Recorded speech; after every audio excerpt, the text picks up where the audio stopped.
Estado, Gobierno y Sociedad, por Norberto Bobbio. 18. 3. Estado, Poder y Gobierno. 8. El fin del Estado. La concepción positiva del Estado. Es bien conocida la tesis de Engels, según la cual el Estado, así como ha tenido un origen, tendrá un final, y terminará cuando vengan a menos las causas que lo han producido. A la par del problema del origen del Estado, también el problema del fin del Estado es un tema recurrente.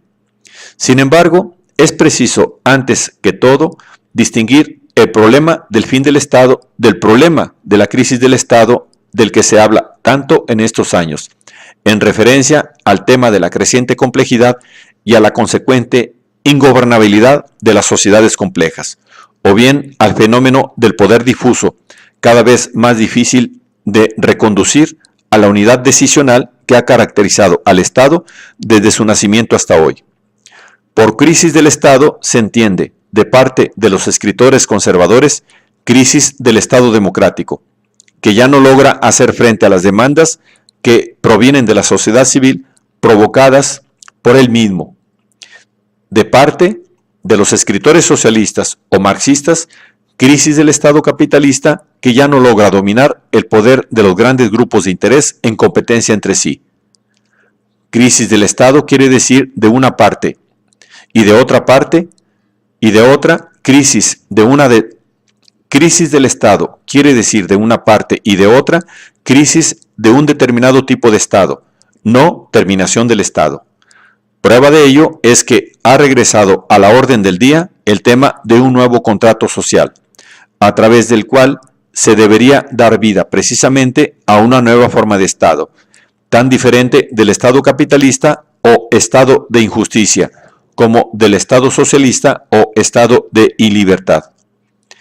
El tema del fin del Estado está íntimamente vinculado al juicio de valor positivo o negativo que fue dado y se continúa dando sobre esta máxima concentración de poder que tiene el derecho de vida y de muerte sobre los individuos que se confían a él o que lo sufren pasivamente. Toda la historia del pensamiento político está recorrida por la contraposición entre la concepción positiva y la concepción negativa del Estado. Presupuesto necesario, aunque no suficiente, de la idea del fin del Estado es la concepción negativa. Quien da un juicio positivo del Estado, quien cree que el Estado sea, si no el máximo bien, una institución favorable al desarrollo de las facultades humanas, al progreso civil, una civil society en el sentido que se le dio a este término en el siglo XVIII, será inducido a no desear el fin del Estado, sino en todo caso el desarrollo gradual de las instituciones estatales, in primis del monopolio de la fuerza, si bien controlado por organismos democráticos, hasta la formación del Estado universal. De hecho, la utopía del Estado universal ha tenido tantos partidarios como aquella que se refiere al fin del Estado. La concepción positiva del Estado tiene por autor ejemplar, de acuerdo con una tradición consolidada, en el Bonum Vivere de Aristóteles, retomado por la filosofía escolástica luego de la traducción latina de la política, segunda mitad del siglo XIII. Subsiste para hacer posible una vida feliz, pero culmina en la concepción racional del Estado que va de Hobbes, pasando por Spinoza y Rousseau, hasta Hegel. Racional porque está dominada por la idea de que fuera del Estado subsiste el mundo de las pasiones desencadenadas o de los intereses antagonistas e inconciliables, y que el hombre puede realizar su vida de ser racional únicamente bajo la protección del Estado. Naturalmente, a la concepción positiva del Estado corresponde una concepción negativa del no Estado, de la que se dan dos versiones principales, que se refuerzan mutuamente. La versión del Estado ferino, de Lucrecio Abico, de una condición que se prolonga en el estado salvaje de los pueblos primitivos, y la versión del estado de anarquía, entendida hobbesianamente como guerra de todos contra todos. Las dos versiones difieren en lo siguiente. Para la primera, el no Estado es una fase superable y de hecho en muchas nociones se da como superada de la historia humana. Para la segunda es una condición en la que el hombre puede recaer, como de hecho sucede cuando estalla la guerra civil. Las discusiones sobre la óptima república se vinculan con la concepción positiva del Estado. Tales discusiones presuponen la convicción de que los estados existentes sean imperfectos, pero perfectibles, y por consiguiente el Estado, como fuerza organizada de convivencia civil, no deba destruirse, sino llevarse a la plena realización de su esencia. Caso extremo de la delineación de la óptima república son los diseños de repúblicas ideales, de repúblicas que nunca existieron y que jamás existirán en algún lugar, o son ubicadas en lugares imaginarios, y que son propuestas como ideales límites de un ordenamiento perfectamente racional, donde cada comportamiento está rigurosamente previsto y estrictamente regulado.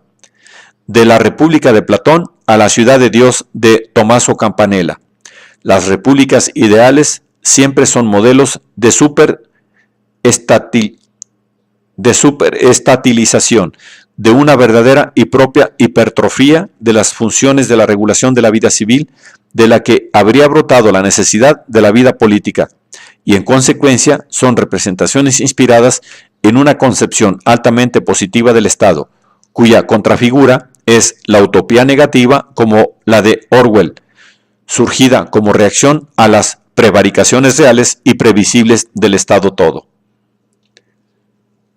El Estado como mal necesario.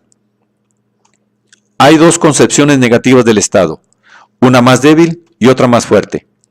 El Estado como mal necesario y el Estado como mal no necesario. Únicamente esta segunda lleva a la idea del fin del Estado. La concepción negativa del Estado como mal necesario, a su vez, se ha presentado en la historia del pensamiento político bajo dos formas diferentes, según si el Estado haya sido juzgado desde el punto de vista de la primacía del no Estado Iglesia o del no Estado sociedad civil. En la primera forma, característica del pensamiento cristiano primitivo, el Estado es necesario como remedio al pecado, porque la masa es malvada y debe ser mantenida a raya con el miedo que para Montesquieu será el principio del despotismo y para Robespierre, conjugado con la virtud, el principio del gobierno revolucionario. En relación con las gentes, los príncipes y los reyes son instituidos para que el pueblo, por temor a ellos, quede disuadido del mal y se someta a las leyes para una vida justa.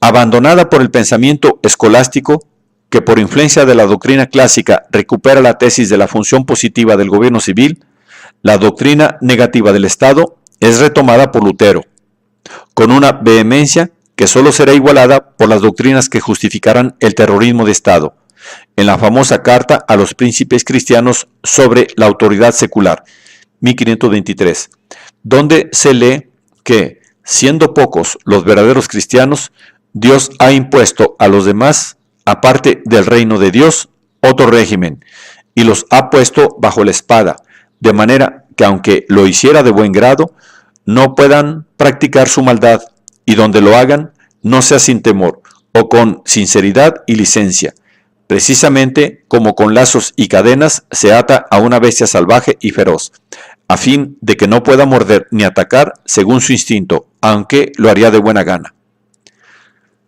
Por encima de cualquier visión religiosa, la concepción negativa del Estado aparece en la corriente de pensamiento político realista, basada en una antropología pesimista.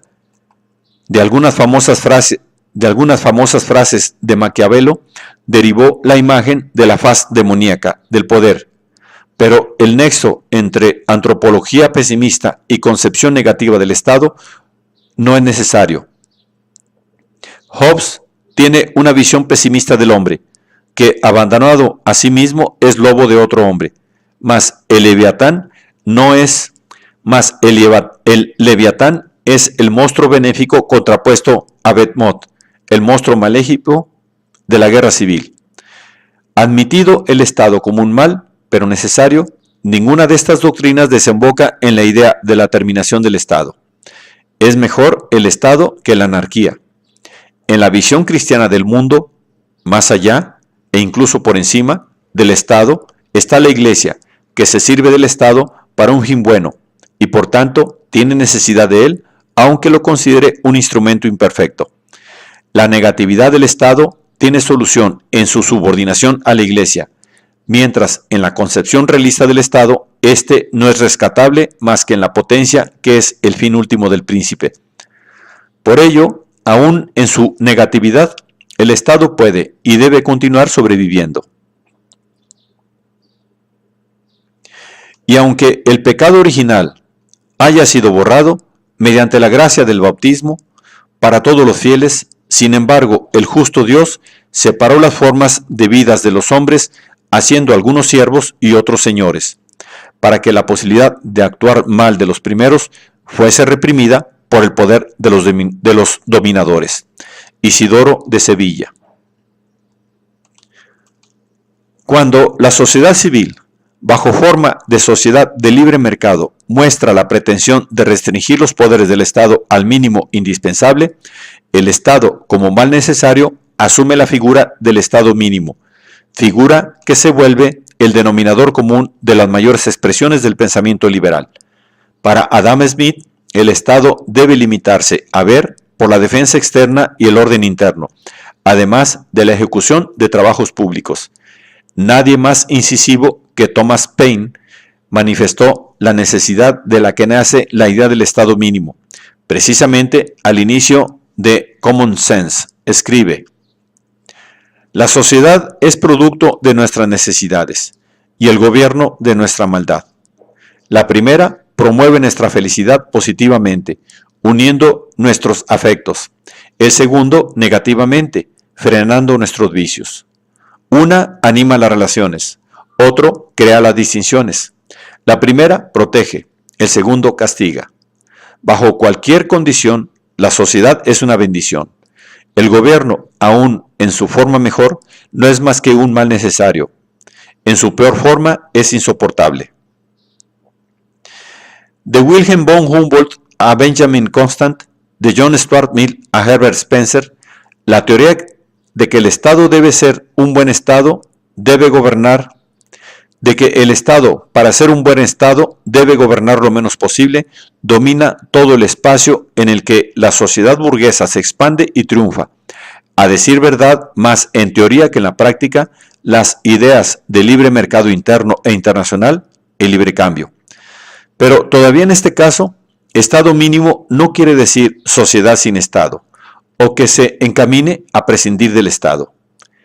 La teoría del Estado mínimo no coincide con algunas de las formas que asume en el mismo siglo el anarquismo.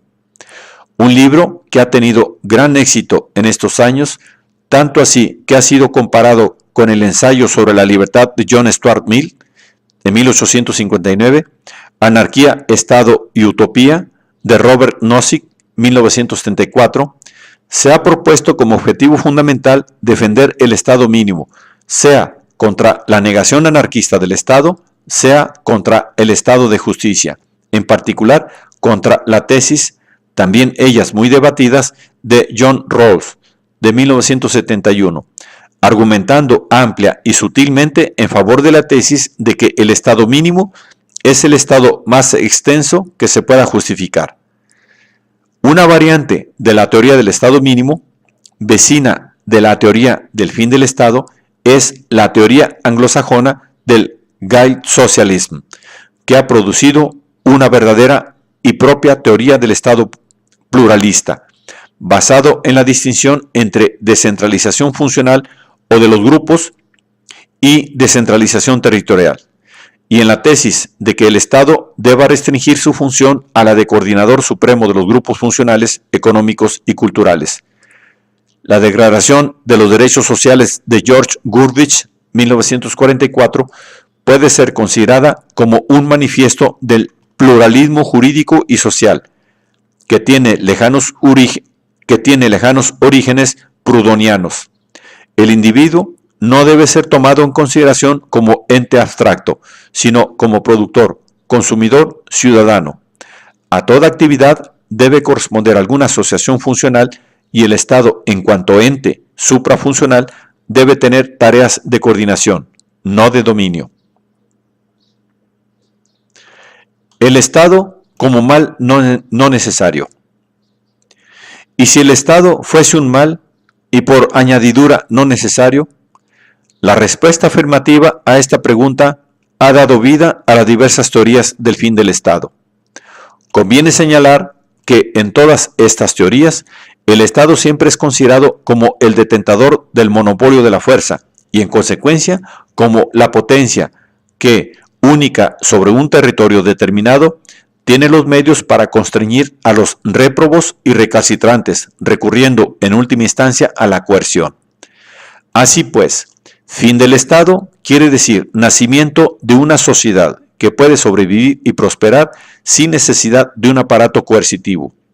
Dicho de otro modo, más allá del Estado mínimo, que se ha liberado primero del monopolio del poder ideológico, permitiendo el desarrollo de las más diversas creencias religiosas y opiniones políticas, luego del monopolio del poder económico, permitiendo la posesión libre y la transmisión libre de los bienes.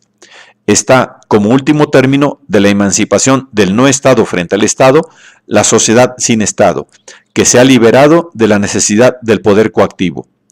El ideal de la sociedad sin Estado es un ideal universalista, la República de los Sabios, pensada por los estoicos, que por lo demás consideraba necesario el Estado para el vulgo, o la vida monacal, que no desecha, cuando sea necesaria, la protección de los poderosos de este mundo. Puede ser interpretada como imágenes de una sociedad sin Estado, mas ellas por sí solas no prueban su practicabilidad. La más popular de las teorías que sostienen la practicabilidad e incluso el advenimiento necesario de una sociedad sin Estado es la marxista, o mejor dicho, engelsiana, con base en un razonamiento que, reducido a sus mínimos términos, puede ser expuesto de la siguiente manera. El Estado nació de la división de la sociedad en clases contrapuestas, como consecuencia de la división del trabajo, con el objeto de permitir el dominio de la clase que está arriba sobre la clase que está abajo. Cuando, después de la conquista del poder de parte de la clase universal, la dictadura del proletariado, caiga la sociedad dividida en clases, también se disipará la necesidad del Estado.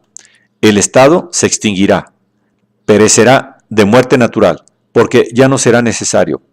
Esta teoría es quizá la más ingeniosa entre las que defienden el ideal de la sociedad sin Estado, pero no es menos discutible, porque tanto la premisa mayor del silogismo, el Estado es un instrumento de dominio de clase, como la premisa menor, la clase universal está destinada a destruir la sociedad de clases, no han resistido el formidable argumento que son, como diría Hegel, las duras réplicas de la historia.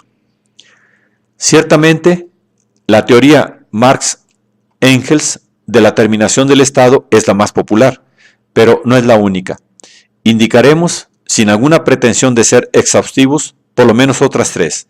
Ante todo, está antigua y siempre renaciente la aspiración de una sociedad sin Estado de origen religioso, común a muchas sectas heréticas cristianas que, predicando el regreso a las fuentes evangélicas, a una religión de la no violencia y de la fraternidad universal, rechazan la obediencia a las leyes del Estado.